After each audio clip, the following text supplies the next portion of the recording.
नमस्कार आप सभी को। कैसे हैं आप सभी। विराज स्टडी IQ यूट्यूब चैनल पर आप सभी का स्वागत है।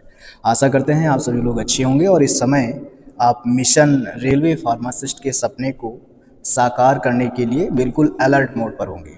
जी हाँ, होना भी चाहिए। एक स्वर्णिम अवसर है, गोल्डन अपॉर्चुनिटी है हम सभी फार्मासिस्ट साथियों के लिए। तो साथियों, आपके सपने को साकार बनाने के लिए हमारे चैनल से भी एक अंतिम प्रहार नाम से एक सीरीज लगातार आपके सामने हम लेकर आ रहे हैं।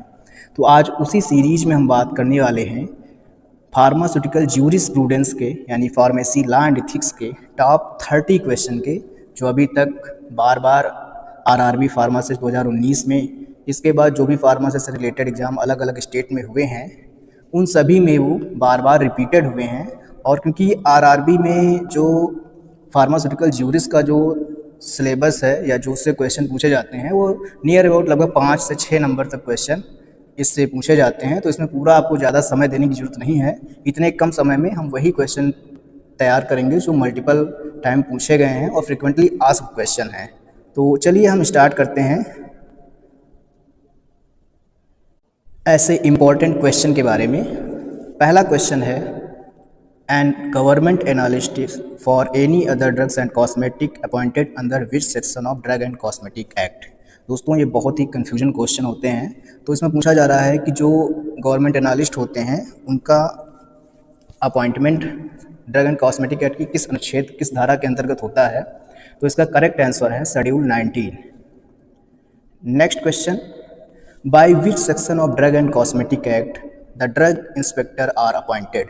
किस सेक्शन के अंतर्गत ड्रग इंस्पेक्टर की अपॉइंटमेंट होती है। तो इसका करेक्ट आंसर होने वाला है सेक्शन 21। नेक्स्ट क्वेश्चन है, the power of drug inspector given which section of drug and cosmetic act. यानी किस सेक्शन के अंतर्गत ड्रग इंस्पेक्टर को ये पावर दी जाती है कि वो किसी भी मेडिकल स्टोर पर विजिट कर सकता है, उसको इंस्पेक्ट कर सकता है। तो इसके लिए सेक्शन 22 रिस्पॉन्सिबल है। और दोस्तों, ये बहुत ही कन्फ्यूजन क्वेश्चन है। सेक्शन 22 से ड्रग इंस्पेक्टर को पावर दी जाती है, जबकि सेक्शन 21 से ड्रग इंस्पेक्टर को अपॉइंट किया जाता है। तो फिर से क्लियर कर लें, सेक्शन 19 से गवर्नमेंट एनालिस्ट की अपॉइंटमेंट होती है, सेक्शन 21 से ड्रग इंस्पेक्टर को अपॉइंट किया जाता है, और ड्रग एंड कॉस्मेटिक एक्ट की सेक्शन 22 के अंतर्गत ड्रग इंस्पेक्टर को पावर दिया जाता है। तो ये कन्फ्यूजन क्वेश्चन है, इनको एक बार आप अच्छे से याद कर लेना।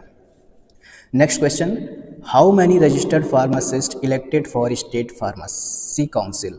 स्टेट फार्मेसी काउंसिल में कितने ऐसे फार्मासिस्ट हैं जिनका चुनाव जो है वो इलेक्शन के द्वारा होता है, यानी हम सभी फार्मासिस्ट उसमें वोट डालते हैं, तब जाकर उन लोगों को फार्मेसी काउंसिल का मेंबर बनाया जाता है। तो स्टेट फार्मेसी काउंसिल में 6 फार्मासिस्ट का इलेक्शन होता है। तो उसका करेक्ट आंसर हो जाएगा आंसर A 6। नेक्स्ट क्वेश्चन की ओर बढ़ते हैं। दोस्तों, फार्मेसी ज्यूरिस में क्या है, 2 ही 3 चीज़ें ज़्यादातर पूछी जाती हैं। एक तो शेड्यूल पूछा जाता है, अपॉइंटमेंट पूछ लिए जाते हैं, सेक्शन पूछ लिए जाते हैं, और इसके साथ साथ ही जो कुछ फॉर्म होते हैं, फॉर्म नंबर वगैरह पूछे जाते हैं। तो इन सब पे आज अभी हम आगे डिस्कस करने वाले हैं। नेक्स्ट क्वेश्चन है, the schedule of drug and cosmetic act that deals with the requirements and guidance for clinical trial, import and manufacture of new drug. तो इसका करेक्ट आंसर है schedule Y. Schedule Y related है किससे, clinical trial से। तो इनको आप अच्छे से याद कर लेना। इनसे इन 30 क्वेश्चन से आपका मान के चलिए कम से कम 4 से 5 नंबर कन्फर्म है। तो आइए नेक्स्ट पढ़ते हैं। नेक्स्ट क्वेश्चन है, which schedule indicates life period of drug. The correct answer is schedule P. Schedule P is related to life period of drug. Next question, the narcotic and psychotropic substance act was passed in the year. दोस्तों, ये भी Delhi pharmacist में ये question आया था कि narcotic and psychotropic substance जो act है वो कब पास हुआ था। वो पास हुआ था 1985 को। तो correct answer is answer B 1985। Next question, the rate of fees for test and analysis are decided by which schedule of drug and cosmetic act. दोस्तों, होता क्या है, जैसे कि जो भी हम हमारे मेडिकल स्टोर पे ड्रग इंस्पेक्टर या कोई भी टीम आती है, किसी दवा का सैंपल लेती है, तो उस सैंपल की टेस्टिंग के लिए कुछ फीस डिसाइड की गई है, तो वो डिसाइड करते हैं शेड्यूल बी के अंतर्गत। तो the schedule B is the correct answer for the rate of fees of test and analysis of decided by schedule B. Next question, GMP premises and factory for manufacturer is related in which schedule। इसका correct answer होगा schedule M। ये भी RRB 2019 में पूछा गया है। मोहल्ला clinic जो दिल्ली में एग्ज़ाम हुए हैं उनमें पूछा गया है। इसके अलावा MP NHM में भी ये पूछा जा चुका है कि कौन सा शेड्यूल जो है GMP प्रोमाइसेस यानी गुड मैन्युफैक्चरिंग प्रैक्टिसेस से रिलेटेड है, तो वो है schedule M। Next question, how many nominated members are present in the state pharmacy council. दोस्तों कन्फ्यूज़न होता है, एक तो होते हैं नॉमिनेटेड मेंबर। नॉमिनेटेड का मतलब ये होता है नामित किए सदस्य होते हैं जो सरकार किसी भी व्यक्ति को नामित कर सकती है। एक होते हैं इलेक्टेड पर्सन। तो इलेक्टेड फार्मासिस्ट होते हैं 6 और नॉमिनेटेड जो मेंबर होते हैं PCI में स्टेट फार्मेसी काउंसिल में वो 5। तो इसका करेक्ट आंसर है answer B, 5 members are nominated by state pharmacy council. Next question, which schedule belongs to blood bank. ये भी क्वेश्चन कई बार पूछा गया है फार्मासिस्ट के एग्जाम में, तो ये सारे क्वेश्चन रिपीटेड हैं, बार बार पूछे गए हैं, कई बार पूछा गया है फार्मासिस्ट के एग्जाम में, तो ये सारे क्वेश्चन रिपीटेड हैं, बार बार पूछे गए हैं। तो इसका करेक्ट आंसर है schedule F is the correct answer which related to blood bank. Next question, list of colour dyes and dye का मतलब होता है रंग and pigments comes under which schedule. तो कौन कौन से शेड्यूल के अंतर्गत ये आता है, ये शेड्यूल Q के अंतर्गत आता है। List of colour dye and pigments comes under schedule Q, the answer is schedule Q। Next, the total number of DTAB member is. दोस्तों DTAB का मतलब होता है ड्रग टेक्निकल एडवाइजरी बोर्ड। तो इसमें जो टोटल नंबर होते हैं मेंबर के वो 18 मेंबर्स होते हैं। इस कमेटी में ड्रग टेक्निकल एडवाइजरी बोर्ड में 18 मेंबर होते हैं। Next question, how many member constitute state pharmacy council. State pharmacy council में जो है कुल 15 मेंबर होते हैं। ये बहुत इंपॉर्टेंट क्वेश्चन है, तो इनको आप जरूर याद कर लेना। जो 28 से 30 अप्रैल के बीच में आपका आरआरबी का पेपर होने वाला है, उसमें ये क्वेश्चन जरूर ही आपको देखने को मिलेंगे।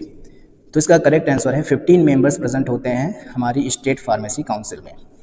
Next question, which chapter of pharmacy act 1948 deals the registration of pharmacist. दोस्तों हम लोगों ने फार्मासिस्ट जब पेपर दिया उसके बाद जो हमारा रजिस्ट्रेशन होता है स्टेट फार्मेसी काउंसिल में, तो जो हमको सर्टिफिकेट मिला होता है उसके नीचे भी इसका आंसर लिखा होता है। तो इसमें है चैप्टर 4 यानी IV chapter 4 is related to registration of pharmacist. तो इसका करेक्ट आंसर है answer C, chapter 4। Next question, insulin injection comes under which schedule. इसका करेक्ट आंसर आपको पता ही है, शेड्यूल C के अंतर्गत इंसुलिन इंजेक्शन आता है। चलिए बढ़ते हैं नेक्स्ट क्वेश्चन की तरफ। How many new monographs were are added in latest edition of PCI 2022।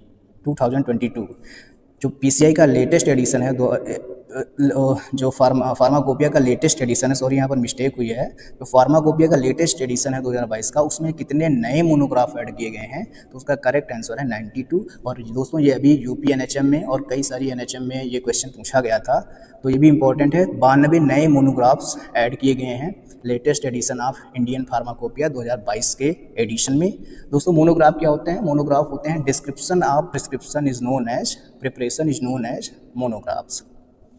चलिए the next question, the latest edition of Martindale को एक्स्ट्रा फार्माकोपिया कहते हैं और इसका जो नवीनतम संस्करण है वो है 41वां 41th edition is the correct answer of this question. Next question, magic remedies act was passed in which year. दोस्तों मैजिक रेमेडी एक्ट जो है वो 1954 में यानी 1954 में पास हुआ था। नेक्स्ट क्वेश्चन, दोस्तों ने कहा था ना कि कुछ फॉर्म होते हैं वो इंपॉर्टेंट होते हैं। तो licence for wholesaler drug specified in schedule C and C1 is issued in form. दोस्तों इस क्वेश्चन में थोड़ा सा कंफ्यूजन ये होता है कि जहाँ पर लिखा है specified in schedule C and C1 और कहीं कहीं पर होता है not specified in schedule C and C1, तो उसमें ये चीज़ देख लेना आप। तो इसका जो करेक्ट आंसर है form 21B is use to issue wholesaler drug licence specified schedule C and C1। तो इसका करेक्ट आंसर है answer number C, form 21B। Next question, अभी हमने बात ही की थी वो आ भी गया। Which form is use to issue wholesale licence other than specified in C and C1 drugs. So इसका करेक्ट आंसर है फॉर्म 20B। फॉर्म 20B का प्रयोग किया जाता है होलसेल लाइसेंस को प्राप्त करने के लिए जो दवाएं C और C1 के अतिरिक्त हैं। Standard for medical mechanical contraceptives are given in which schedule. ये क्वेश्चन भी बहुत आयत पूछा जाता है। शेड्यूल से ही क्वेश्चन सारे बनते हैं, सेक्शन से बनते हैं और फॉर्म नंबर पूछे जाते हैं। कभी कभी एक्ट भी पूछ लिए जाते हैं जो इंपॉर्टेंट हैं। तो इसका जो करेक्ट आंसर है schedule R. Schedule R related है मैकेनिकल कंट्रासेप्टिव डिवाइस से। शेड्यूल क्यू इंपॉर्टेंट है डाइज एंड कलर से। शेड्यूल पी रिलेटेड है आपकी लाइफ पीरियड ऑफ ड्रग से। नेक्स्ट क्वेश्चन की बात करते हैं, barbiturates belong which schedule. Barbiturates का संबंध किस शेड्यूल से है? तो ये शेड्यूल एक्स की दवा है और शेड्यूल एक्स को हम नारकोटिक्स कैटेगरी की दवाएं कहते हैं। तो शेड्यूल एक्स से संबंधित है barbiturate. Next question, which form is used to issue the retail licence specified in section C and C1 drugs? तो इसका करेक्ट आंसर है फॉर्म 20। फॉर्म 20 का प्रयोग किया जाता है रिटेल लाइसेंस को प्राप्त करने के लिए जो स्पेसिफाइड हैं C एंड C1 ड्रग में। Number 25 question, list of drug which market under generic name related to which schedules? ये भी कर्नाटका फार्मासिस्ट में, उड़ीसा फार्मासिस्ट में और साथ ही साथ ये आपके दिल्ली में भी पूछा गया है और आरआरबी 2019 में भी ये क्वेश्चन देखने को मिला है। तो इसका करेक्ट आंसर है शेड्यूल डब्ल्यू। शेड्यूल डब्ल्यू किससे रिलेटेड है? शेड्यूल डब्ल्यू रिलेटेड है generic name of, generic name में जो दवाएं बेची जाती हैं उनको शेड्यूल डब्ल्यू में रखा गया है। Next question, condoms are tested at? ये भी इंपॉर्टेंट क्वेश्चन है, कई सारे फार्मासिस्ट एग्जाम में पूछा गया है कि कंडोम्स जो बनते हैं उनकी टेस्टिंग कहाँ पर होती है? तो इनकी टेस्टिंग होती है गाजियाबाद में। जो इंडियन फार्माकोपियल कमीशन है IPC का हेडक्वार्टर जो है गाजियाबाद में, जहाँ पर फार्माकोपिया भी बनाई जाती है, उनका पब्लिकेशन वहीं से होता है और साथ ही साथ कंडोम की टेस्टिंग भी जो है गाजियाबाद से की जाती है। Next question, the number of nominated, elected and its ex officio ऑफ PCI? मतलब एक ही क्वेश्चन में हमने 3 क्वेश्चन ऐड कर दिए हैं कि फार्मेसी काउंसिल ऑफ इंडिया में कितने नॉमिनेटेड मेंबर होते हैं जो नामित किए जाते हैं, कितने इलेक्टेड होते हैं जिनका चुनाव होता है और कितने एक्स ऑफिको मेंबर्स होते हैं। तो इसका करेक्ट आंसर है आंसर C 9, 8 एंड 3। मतलब एक ही क्वेश्चन में हमने 3 क्वेश्चन ऐड कर दिए हैं कि फार्मेसी काउंसिल ऑफ इंडिया में कितने नॉमिनेटेड मेंबर होते हैं जो नामित किए जाते हैं, कितने इलेक्टेड होते हैं जिनका चुनाव होता है और कितने एक्स ऑफिको मेंबर्स होते हैं। तो इसका करेक्ट आंसर है आंसर C 9, 8 एंड 3। तो 9 होते हैं नॉमिनेटेड मेंबर्स, 8 होते हैं इलेक्टेड मेंबर्स और 3 होते हैं एक्स ऑफिको मेंबर्स। दोस्तों PCI का सबसे पहली बार गठन कब हुआ था? इसका आंसर आप कमेंट बॉक्स में करके बताएं। वह मतलब PCI कब गठित हुई थी, PCI पहली बार कब बनी थी? इसका जो आंसर है वो आप कमेंट बॉक्स में करके बताइए। The next question is the first edition and latest edition of IPR? मतलब पहली जो IP आई थी वो कब पब्लिश हुई थी और जो लेटेस्ट IP चल रही है 2022 की वो कब पब्लिश हुई थी? तो इसका करेक्ट आंसर है 1955 एंड 1922। जो इंडियन फार्माकोपिया का पहला एडिशन 1955 में आया था और लेटेस्ट एडिशन जो है ऑरेंज कलर की बुक है इंडियन फार्माकोपिया की 2022 पब्लिकेशन एडिशन की। तो इसका करेक्ट आंसर है answer A। Next question, where is the first national institute of pharmaceutical education and research NIPER is located? तो दोस्तों हमारे देश में क्या है, फार्मेसी की उच्चतम शिक्षा के लिए नाइपर का गठन हुआ, नाइपर की स्थापना हुई और जो नाइपर सबसे पहला जो नाइपर खुला था वो मोहाली में खुला था। हमारे यहाँ यूपी में भी एक इसका नाइपर है रायबरेली में। जो यहाँ पर क्वेश्चन पूछा जा रहा है कितने नाइपर हैं, तो टोटल 6 नाइपर हैं, 6 नाइपर संस्थान हैं। तो सबसे पहले खुला था वो है मोहाली में। तो इसका करेक्ट आंसर है आंसर C। लास्ट क्वेश्चन इस सीरीज का, द पॉइजन एक्ट कब?